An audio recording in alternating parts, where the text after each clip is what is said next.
اس video کو like کیجئے، اپنے دوستوں کے ساتھ شیئر کیجئے، اور اگر ابھی تک آپ نے ہمارے چینل کو سبسکرائب نہیں کیا تو اسے سبسکرائب کر لیجئے اور ساتھ ہی موجود بیل آئیکن کو دبا لیجئے تاکہ آپ کو تمام نئی سٹوریز ملتی رہیں۔ اگر تم اس بات کا وعدہ کرو کہ ارینا کو میرے حوالے کر دو گے تو میں سرداری کے لیے تمہارے حق میں دستبردار ہونے کے لیے تیار ہوں۔ مجھے یہ سودا بخوشی منظور ہے، واپر نے کہا۔ مجھے تو سرداری سے دلچسپی ہے۔ اگر تم سرداری میرے سپرد کرنے کے لیے تیار ہو تو میں بھی سردار بننے کے بعد ارینا کا ہاتھ تمہارے ہاتھ میں دے دوں گا، تو بس پھر بات طے ہوگی۔ ترکالا نے کہا، اب ہمیں یہاں سے جلدی چلنا پڑے گا، ہمیں ساری رات سفر کرنا پڑے گا، تب کہیں کل دن چڑھے کافی دیر بعد ہم کاشور کی بستی کی حدود میں داخل ہو سکیں گے۔ تو چلو پھر، واپر نے کہا۔ ٹھہرو، ایسی جلدی بھی کیا ہے؟ اچانک میں نے ستون کی آڑ سے باہر نکلتے ہوئے کہا، تم زندہ ہو؟ مگر یہ کیسے ہو سکتا ہے؟ ترکالا نے خوف سے لرزتی ہوئی آواز میں کہا، تم نے ہماری آنکھوں کے سامنے دم توڑ دیا تھا۔ میں زندہ ہوں اور میں نے دم نہیں توڑا تھا، مجھے تم دونوں کے ظلم سے ارینا کو آزاد کرانے کے لیے ناٹک کھیلنا پڑا تھا۔ میں نے غور سے اسے دیکھتے ہوئے کہا، پروفیسر، تم لوگ نہ صرف یہ کہ سازشی اور غدار ہو بلکہ پرلے درجے کے بزدل اور گھٹیا بھی ہو۔ تم ایک عورت کو ظلم و ستم کا نشانہ بناتے ذرا بھی شرم نہیں آئی؟ ان دونوں کے جسموں پر لرزہ طاری تھا۔ میری بات کے جواب میں وہ کچھ نہیں بولے تھے اور خوفزدہ نظروں سے مجھے دیکھنے لگے۔ تو تم سردار بنو گے؟ میں نے واپر کی طرف دیکھتے ہوئے کہا۔ اور تم؟ میں نے انگلی سے ترکالا کی طرف اشارہ کرتے ہوئے کہا۔ تم ارینا کا ہاتھ تھامو گے، لیکن ابھی ارینا کا ہاتھ اتنا کمزور نہیں ہوا کہ تم جیسے ذلیل گھٹیا انسان اس تک پہنچ سکے۔ اور اس کے ساتھ ہی میں نے ترکالا کے منہ پر ایک تھپڑ رسید کر دیا۔ تھپڑ کا زور اتنا ہی تھا کہ اس کا چہرہ پورے کا پورا گھوم گیا اور اس کی گردن کی ہڈی ٹوٹ گئی۔ وہ لہرا کر زمین پر ڈھیر ہو گیا۔ واپر نے بھاگنے کی کوشش کی لیکن میں لپک کر اسے پکڑ لیا۔ تمہیں مارنے میں جلد بازی سے کام نہیں لوں گا، بلکہ تمہاری قسمت کا فیصلہ میں ماشا پر چھوڑ دوں گا۔ میں نے اس کو گھسیٹتے ہوئے کہا، اب تمہیں میرے ساتھ بستی میں چلنا ہوگا اور وہاں چل کر ماشا کو سب کچھ سچ بتانا ہوگا کہ تم لوگ ماشا اور اس بستی کے خلاف کیا سازشیں کرتے رہے ہو۔ ماشا خود تمہاری سزا تجویز کرے گا۔ واپر کا پورا جسم جیسے بے جان اور زرد پتے کی طرح کانپ رہا تھا۔ اس نے اپنے آپ کو میری گرفت سے آزاد کرانے کی معمولی سی جدوجہد بھی نہیں کی۔ غالباً وہ اس انجام سے بخوبی واقف تھا۔ میں واپر کو اسی طرح بازو میں پکڑے ہوئے اسے شکستہ عمار سے باہر نکال لایا اور اس درخت کے نیچے لے آیا جس پر ارینا بیٹھی ہوئی تھی۔ میں نے نیچے سے اسے آواز دی اور کہا کہ وہ اتر آئے۔ وہ درخت سے نیچے اتر آئی۔ واپر حیران اور خوفزدہ نظروں سے اسے دیکھنے لگا۔ ارینا نے گہرے طنز کے ساتھ مسکرا کر واپر کی طرف دیکھا اور پھر کہنے لگی، یہ اب تک زندہ ہے؟ ہاں، میں نے جواب دیا۔ ترکالا کو تو میں نے ٹھکانے لگا دیا ہے، لیکن اسے جان بوجھ کر زندہ رکھا ہے۔ یہ لوگ ماشا اور بستی کے خلاف ایک گہری سازش میں ملوث ہیں اور اس سازش کا کرتا دھرتا شامجو تھا۔ اب میں واپر کو ماشا کے سامنے پیش کروں گا اور اس کے منہ سے سب کچھ اگلوا دوں گا۔ چلو اب یہاں سے چلتے ہیں۔ میں واپر کا بازو پکڑ کر چلنے لگا اور ارینا ہم دونوں کے ساتھ چلنے لگی۔ اب شام ہو چلی تھی اور سورج تیزی سے مغرب کی طرف جا رہا تھا۔ راستے میں نے ارینا کو اس ساری گفتگو سے آگاہ کر دیا تھا جو ترکالا اور واپر کے درمیان ہوئی تھی اور جس کا ایک ایک لفظ میں نے اپنے کانوں سے سنا تھا۔ یوں کہو کہ شامجو کے مرنے کے بعد اب یہ شخص دشمنوں کی مدد سے ماشا کو ہلاک کر کے خود سردار بننا چاہتا تھا۔ لعنت ہے ان لوگوں پر جو اپنی بستی سے غداری کرتے ہیں۔ تم نے اچھا کیا کہ اسے خود سزا نہیں دی۔ اب ماشا کو خود ہی کوئی فیصلہ کرنے دو۔ جب ہم لوگ بستی کے اندر داخل ہوئے تو اس وقت بالکل اندھیرا ہو چکا تھا۔ ہمیں کافی لمبا راستہ طے کرنا پڑا تھا۔ سارے راستے کے دوران واپر نے کوئی مزاحمت نہیں کی۔ اس نے خود کو تقدیر کے حوالے کر دیا تھا اور خاموشی سے ہمارے ساتھ چلتا رہا۔ بستی میں داخل ہونے کے بعد راستے میں ملنے والے لوگوں نے حیرت سے یہ منظر دیکھا کہ میں واپر کا بازو پکڑے ہوئے اسے لیے جا رہا ہوں۔ وہ کسی مجرم کی طرح سر جھکائے میرے ساتھ چل رہا ہے اور ارینا میرے ساتھ ہے۔ کئی لوگوں نے مجھ سے پوچھا کہ کیا بات ہوئی اور میں نے واپر کو مجرم کی طرح کیوں پکڑ رکھا ہے، اور میں نے مختصر سا یہی جواب دیتا گیا کہ عنقریب انہیں سب کچھ معلوم ہو جائے گا، اور پھر یہ کہ اس وقت میں ماشا کے پاس جا رہا ہوں۔ ہم لوگ ماشا کے گھر پہنچ گئے۔ ماشا نے فوراً ہمیں اندر بلا لیا۔ وہ مجھے اور واپر کو اس حال میں دیکھ کر سخت حیران ہوا۔ واپر کے بازو پر سے میری گرفت ایک لمحے کے لیے بھی ڈھیلی نہیں ہوئی تھی۔ کیا قصہ ہے فیروز؟ ماشا نے حیرت سے پوچھا۔ یہ تم نے واپر کو اس طرح کیوں پکڑ رکھا ہے؟ اور یہ ارینا تمہارے ساتھ اس وقت کیسے؟ واقعی کہاں ہے؟ سب سے پہلے تم اپنے محافظوں کو بلا کر حکم دو کہ واپر کے پیر رسیوں سے باندھ دیے جائیں۔ کہ یہ بھاگ نہ سکے۔ میں نے ماشا سے کہا، اس کے بعد میں تمہیں تفصیلات بتاؤں گا۔ ماشا نے فوراً محافظوں کو طلب کیا اور آنن فانن واپر کو رسیوں میں جکڑ دیا گیا۔ اب مجھے اسے پکڑے رہنے کی کوئی ضرورت نہیں تھی۔ میں نے اس کا بازو چھوڑ دیا اور اطمینان سے ماشا کے پاس بیٹھ گیا۔ ارینا بھی ہم دونوں کے پاس ہی بیٹھ گئی تھی۔ داستان کا آغاز ارینا کرے گی، میں نے ماشا سے مخاطب ہوتے ہوئے کہا، اور پھر ارینا کو دیکھ کر کہا، ارینا اپنے اغوا کی تفصیلات ماشا کے سامنے پیش کر دو۔ ارینا نے اپنی پوری داستان دہرا دی جو مجھے وہ پہلے بتا چکی تھی۔ اس نے اس وقت کے واقعات سنائے جب کہ میں اور واکری اس شکستہ حال عمارت میں داخل ہوئے تھے۔ ماشا کا چہرہ غصے سے سیاہ ہو رہا تھا۔ ترکالا اور شامجو کی کہانی اور وہ بہروپیہ بدمعاش واکری، اس کی کہانی بتاؤ، مجھے بتاؤ ان سب کے بارے میں۔ میں کچھ آدمیوں کو دوڑاتا ہوں، مجھے لوگوں کی لاشیں چاہیے، وہ تمہیں مل جائیں گی، میں نے اطمینان سے جواب دیا۔ اب داستان کا بقیہ حصہ مجھ سے سنو اور اس کے بعد میں ان واقعات کی تفصیلات بیان کر دی جو میرے اور واکری کے درمیان عمارت میں داخل ہونے سے پہلے سے لے کر ترکالا اور واکری کی آخری گفتگو اور ترکالا کی میرے ہاتھوں ہلاکت تک مشتمل تھی۔ ماشا نے زور سے ہنکارا بھرا، پھر تو یوں کہو کہ سازش کی جڑیں بہت گہری ہیں اور ایک بڑے سوچے سمجھے اور منظم منصوبے کے تحت کام کیا جا رہا تھا۔ تم نے بہت اچھا کیا فیروز، جو ان تینوں مردودوں کو ٹھکانے لگا دیا۔ وہ لوگ اسی قابل تھے، غداروں کو موت کی سزا ملنی چاہیے، لیکن میری سمجھ میں یہ نہیں آیا کہ تم نے ترکالا کے ساتھ ہی اس غدار کو کیفر کردار تک کیوں نہیں پہنچایا؟ اس کا بھی قصہ پاک کر دیتے۔ نہیں ماشا، میں نے جواب دیا، اس کو تو میں نے ایک خاص مقصد کے لیے زندہ رکھا ہے۔ میں چاہتا ہوں کہ یہ تمہارے سامنے زبان کھولے اور سازش کی پوری تفصیل بیان کرے جو تمہارے خلاف اور اس بستی کے خلاف کی جا رہی تھی۔ پہلے اس کی زبان کھلواؤ، اس سے سب کچھ معلوم کرو کہ یہ لوگ کیا کرنے کا ارادہ رکھتے تھے اور حملہ کرنے کا کب منصوبہ تھا۔ نیز اس سے یہ بھی معلوم کرو کہ آیا اس غدار گروہ کا کوئی اور فرد بھی موجود ہے یا نہیں۔ تم کتنے سمجھدار ہو فیروز، ماشا نے میری پیٹھ تھپتھپاتے ہوئے کہا۔ میں تو یہ بات بھول ہی گیا تھا کہ واپر کی ہلاکت کے بعد تو اس سازش کے بارے میں مزید کوئی تفصیل کسی سے معلوم ہی نہیں ہو سکتی تھی۔ تم نے بہت اچھا کیا کہ اس غدار کو زندہ سلامت میرے پاس لائے۔ اب میں اس کی زبان کھلواؤں گا، اس سے اپنے راز اگلنے پڑیں گے۔ بس یہی میرا اصل مقصد تھا، میں نے کہا۔ شروع ہو جاؤ، ماشا نے کڑی نظروں سے واپر کو دیکھتے ہوئے کہا۔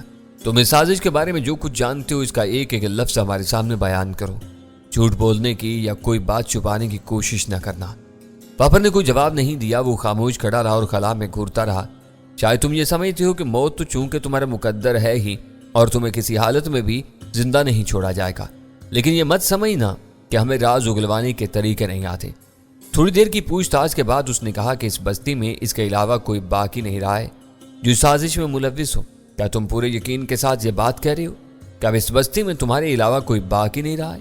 ماشا نے دوبارہ سخت لہجے میں پوچھا۔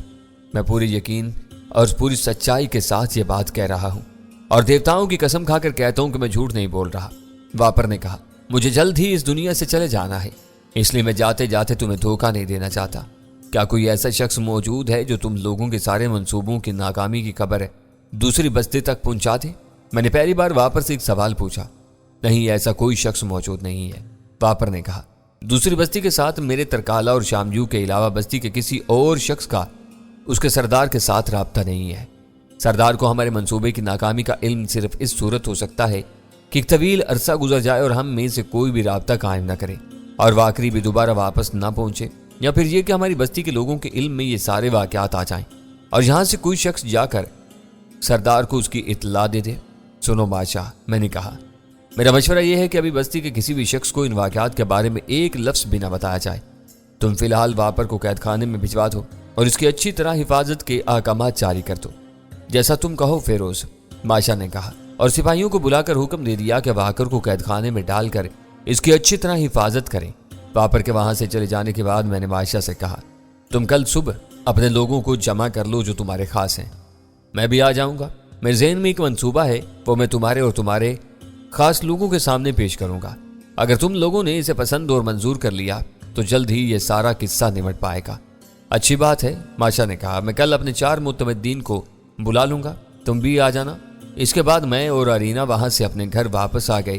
ارینا کی خوشیوں کو کوئی ٹھکانہ نہیں تھا۔ میں بھی خوش اور مطمئن تھا کہ میں ارینا کو ان وحشی درندوں کے چنگل سے نجات دلانے میں کامیاب ہو گیا تھا۔ وہ رات میں نے اور ارینا نے بڑے سکون کے ساتھ گزاری۔ واقعی کے جانے کے بعد ہمیں پہلی مرتبہ رات میں تنہائی نصیب ہوئی تھی اور ہم اس تنہائی سے پورے طور پر لطف اندوز ہوتے رہے۔ دوسرے دن صبح کو میں حسب وعدہ ماشا کے گھر پہنچ گیا تھا اور اس کے 4 خصوصی متمدین پہلے سے وہاں موجود تھے۔ صرف میرا ہی انتظار تھا بات کا آغاز کہاں سے کیا جائے۔ ماشا نے میرے آنے کے بعد مجھ سے سوال پوچھا، سب سے پہلے تو تم ان معززین کو واقعات کی تمام تر تفصیلات سے آگاہ کر تو میں نے کہا، اس کے بعد میں بتاؤں گا کہ میرے ذہن میں کیا منصوبہ ہے۔ ماشا نے ان چاروں کو تمام تر واقعات تفصیل کے ساتھ سنا دیے۔ اس نے یہ بھی بتا دیا کہ میری غیر معمولی قوت کا راز یہ ہے کہ میرے اوپر ایک درویش کا سایہ ہے، اور جب تک مجھے اس کا سایہ حاصل ہے کوئی مجھے ہلاک نہیں کر سکے گا۔ ہمیں پہلے ہی اس بات کا اندازہ تھا کہ فیروز ایک غیر معمولی انسان ہے، ایک معتمد بولا اور ساتھ ہی انسان دوست اور نیک بھی، اور ہم تم پر جتنا بھی فخر کریں وہ کم ہے۔ فیروز، ہم سب اس بات سے متفق ہیں۔ باقی تینوں نے پہلے شخص کی تائید کرتے ہوئے کہا، اب تم بتاؤ کہ ہمیں آگے کیا کرنا چاہیے۔ سب سے پہلی بات تو یہ ہے کہ ہمیں ان سارے واقعات کو بستی کے تمام لوگوں سے چھپانا ہے، تاکہ کہیں کاشور کی بستی کے سردار لمباتا کو اس بات کی خبر نہ ہو جائے کہ اس کے ساتھیوں کا منصوبہ ناکام ہو گیا ہے۔ شکستہ حال عمارت میں پڑی ہوئی لاشوں کو فوری طور پر خاموشی سے دفن کر دیا جائے، اور ان میں واپر کی لاش کا بھی اضافہ کر دیا جائے، اور واقر کی گمشدگی پر بستی میں سخت تشویش کا اظہار کیا جائے، اور لوگ ان تمام لوگوں کی تلاش میں بھی نکلیں گے۔ لیکن کچھ دنوں یہی سمجھا جائے گا کہ وہ یا تو خفیہ طور پر اس بستی کو چھوڑ کر کہیں چلے گئے یا پھر جنگلی جانوروں نے انہیں کھا لیا ہے۔ چند دنوں کے بعد میں اور ارینا کسی ایسے مکان میں روپوش ہو جائیں گے جس کا علم تم پانچوں کے علاوہ اور کسی کو نہیں ہوگا، اور ساری بستی میں یہ خبر مشہور کر دی جائے گی کہ فیروز اور ارینا یہاں سے ہجرت کر کے کسی دوسری بستی کی طرف نکل گئے ہیں، اور پھر یہ کہ میں نے جانے سے پہلے باقاعدہ ماشا سے اجازت طلب کی ہے، بعد میں کسی خاص اور بہت ہی بھروسے کے آدمی کو پوری طرح تیار کر کے کاشور کی بستی میں سردار لمباتا کے پاس بھیجا جائے۔ وہ شخص اپنے آپ کو شامجو کا دوست اور حمایتی ظاہر کرے گا، اور لمباتا کو یہ اطلاع دے گا کہ شامجو، ترکالا، واپر اور واکری اچانک ہی کہیں غائب ہو گئے ہیں۔ ساتھ ہی وہ اس خیال کا اظہار کرے گا کہ غالباً انہیں فیروز نے کسی طرح ہلاک کر ڈالا ہے۔ اس کے ساتھ ہی وہ یہ اطلاع بھی دے گا کہ ان لوگوں کی گمشدگی کے فوراً ہی بعد فیروز بھی اپنی بیوی کو لے کر بستی سے چلا گیا تھا۔ سردار ماشا نے اسے روکنے کی بہت کوشش کی، لیکن اس نے کہا کہ اب وہ اس بستی میں نہیں رہنا چاہتا۔ چنانچہ وہ اور اس کی بیوی دونوں وہاں سے کہیں اور جا چکے ہیں۔ اس کے بعد یہ شخص لمباتا کو اس بات کا مشورہ دے گا کہ اب میدان صاف ہے، فیروز موجود نہیں ہے، اگر لمباتا چاہے تو بستی پر حملہ کر سکتا ہے۔ اس شخص کی فراہم کردہ تمام اطلاعات ایسی ہوں گی کہ اگر لمباتا اپنے ذرائع سے ان کی تصدیق کروانا چاہے گا تو ان میں سے بھی کوئی بات غلط ثابت نہیں ہوگی۔ اس سے فائدہ یہ ہوگا کہ ہمیں لمباتا کے عزائم سے آگاہی حاصل ہو جائے گی، اور ہم یہ جان لیں گے کہ وہ اب بھی ہماری بستی پر حملہ کرنے کا ارادہ رکھتا ہے یا نہیں۔ اور اگر بالفرض اس نے حملہ کرنے میں دلچسپی ظاہر کی اور واقعی ہماری بستی پر حملہ کر دیا تو ایک معتمد نے پوچھا، تو اس کے نتیجے میں لمباتا کی بستی کے سردار تم بنو گے۔ میرے دوست، میں نے مسکراتے ہوئے کہا، لمباتا کے پاس خواہ کتنی ہی بڑی فوج کیوں نہ ہو، میں تمہیں اس بات کا پورا یقین دلاتا ہوں کہ وہ ہم پر غلبہ حاصل نہیں کر سکے گا۔ اس بستی کا دفاع کرنا میری ذمہ داری ہے۔ اس معتمد سمیت تمام لوگوں نے میری اس تجویز سے اتفاق کیا، اور اس پر عمل درآمد کرنے کے لیے ایک باقاعدہ منصوبہ تیار کر لیا گیا۔ سب سے پہلے تو چند نہایت قابل اعتبار اور وفادار لوگوں کو لاشیں دفنانے کا کام سونپا گیا۔ واپر کو ہلاک کر کے اس کی لاش بھی دفن کر دی گئی۔ گزشتہ روز جن محافظین نے واپر کو رسیوں سے باندھا تھا وہ ماشا کے خاص آدمی تھے۔ انہیں ہدایت دی گئی تھی کہ وہ اس بات کا کہیں تذکرہ نہ کریں۔ اسی شام سے بستی میں شامجو، ترکالا اور مہمان درویش واکری کی گمشدگی کو محسوس کیا جانے لگا۔ کئی دن تک مختلف ٹولیاں جنگل میں انہیں تلاش کرتی رہیں۔ ادھر ماشا کے معتمدین اور دوسرے خاص لوگوں نے بستی میں یہ بات مشہور کرانے کی کوشش کی کہ وہ سب کے سب بستی سے فرار ہو کر کہیں دور چلے گئے ہیں، کیونکہ وہ ماشا کی سرداری کو پسند نہیں کرتے تھے۔ ایک ہفتے تک ان لوگوں کی گمشدگی کا گھر گھر میں چرچا ہوتا رہا، اور پھر آہستہ آہستہ اس ذکر کی شدت میں کمی آ گئی۔ لوگوں نے جنگل کا کونا کونا چھان مارا تھا، لیکن ظاہر ہے کہ ان لوگوں کا کوئی پتہ یا نشان تک نہ ملا۔ 10 دن گزر جانے کے بعد منصوبے کے دوسرے مرحلے پر بھی عمل درآمد کا آغاز ہوا۔ ماشا کے بڑے سے مکان کے ایک حصے میں جہاں کسی کو بھی جانے کی اجازت نہیں تھی، میری اور ارینا کی رہائش کا انتظام کر دیا گیا۔ ہم لوگ نہایت خاموشی سے وہاں منتقل ہو گئے، اور سوائے چند لوگوں کے کسی کو کانوں کان یہ خبر تک نہ ہوئی۔ اسی دن سے یہ مشہور کر دیا گیا کہ فیروز اور ارینا بستی کو چھوڑ کر کہیں اور چلے گئے ہیں۔ جیسا کہ مجھے ماشا سے ملاقاتوں کے دوران معلوم ہوتا رہا، بستی والوں نے اس امر پر سخت تعجب اور حیرت کا اظہار کیا کہ میں اور ارینا بغیر کسی کو اطلاع دیے اور بغیر کسی کو ملے ہوئے کیوں اچانک چلے گئے۔ سردار ماشا نے لوگوں کو بتایا کہ میں نے اور ارینا نے جانے سے پہلے اس سے اجازت طلب کی تھی، اور اس نے ہمیں روکنے کی کافی کوششیں کی تھی، لیکن ہمارے اصرار پر ہمیں جانے کی اجازت دی تھی۔ اب میں اور ارینا دونوں کچھ دنوں کے لیے ایک طرح سے محصور اور گوشہ نشین ہو کر رہ گئے تھے۔ ہم ماشا کے مکان کے اسی خصوصی حصے میں رہتے تھے اور ماشا کے مکان کے دو خاص الخاص آدمیوں کے علاوہ کسی کو اس بات کی خبر نہیں تھی۔ یہی دونوں آدمی ہمیں کھانا وغیرہ پہنچاتے اور ہماری دیگر ضروریات پوری کرنے پر مامور تھے۔ اسی عالم میں 2 ہفتے گزر گئے۔ اب منصوبے کے تیسرے مرحلے پر کام شروع کرنے کا وقت آ گیا تھا۔ اب کسی شخص کو سردار لمباتا کے پاس کاشور کی بستی بھیجنا تھا، جہاں پہنچ کر وہ خود کو شامجو کا دوست ظاہر کرے اور منصوبے کے مطابق طے شدہ باتیں اسے بتائے۔ اس دوران میں میری ہدایات کے مطابق ماشا نے اس بات پر کڑی نظر رکھی تھی کہ آیا کوئی نیا آدمی بستی میں داخل ہوتا ہے، لیکن کوئی نیا شخص بستی میں داخل نہ ہوا، جس سے سمر کا اطمینان ہو گیا کہ بستی میں پیش آنے والے واقعات کا علم باہر کی دنیا والوں کو نہیں ہوا ہے، کیونکہ اس اسنا میں بستی سے بھی کوئی شخص باہر نہیں گیا تھا۔ ماشا اور اس کے خصوصی لوگوں نے کاشور کی بستی بھیجنے کے لیے بہت سوچ سمجھ کر ایک نہایت وفادار اور قابل اعتماد شخص کا انتخاب کیا۔ اس کا نام لارسم تھا۔ اس پر تمام لوگوں کو پورا بھروسہ تھا کہ وہ بھروسے کا آدمی ہے۔ لارسم کو کاشور کی بستی روانہ کرنے سے پہلے ایک باقاعدہ میٹنگ کا آغاز ہوا، جس میں ماشا اور اس کے 4 متمدین کے علاوہ میں خود بھی شامل تھا، اور پھر لارسم کو پہلے سے میرے بارے میں اصلیت بتا دی گئی تھی۔ جب اس نے میٹنگ میں مجھے موجود پایا تو دوڑ کر مجھ سے لپٹ گیا۔ مجھے اس کی کوئی خبر ہی نہیں تھی کہ تم بستی میں ہی موجود ہو۔ اس نے مجھے گلے لگاتے ہوئے کہا، مجھے تو تمہارے جانے کا اس قدر افسوس ہوا کہ میں نے اس دن کھانا تک نہیں کھایا۔ سب سے تکلیف دہ بات تو یہ تھی کہ تم ہم میں سے کسی سے ملے بغیر ہی چلے گئے تھے، اور جو کچھ کیا گیا وہ بستی کے مفادات میں کیا گیا اور جہاں کے لوگوں کی بھلائی کے لیے کیا گیا ہے۔ میں نے جواب دیا، اس بات میں بھی ایک خاص مصلحت تھی جس سے اب تک تم واقف ہو چکے ہو۔ بہت کچھ مجھے بتایا جا چکا ہے، لارسم نے کہا، اور باقی باتیں اس نشست میں سمجھا دی جائیں گی۔ مجھے یقین ہے کہ میں اپنا کردار بخوبی ادا کر سکتا ہوں۔ تمہیں پوری خود اعتمادی کے ساتھ اپنے آپ کو لمباتا کے سامنے پیش کرنا ہے، شامجو کا دوست ظاہر کرنا ہے۔ میں نے اسے کہا، اس بات کا خاص خیال رکھنا ہے کہ تمہاری ذرا سی لغزش، گھبراہٹ اور پریشانی یا خود اعتمادی میں کمی لمباتا کو شبہ میں مبتلا کر سکتی ہے، اور اس کے بعد تمہارا انجام موت کے سوا کچھ نہیں ہوگا۔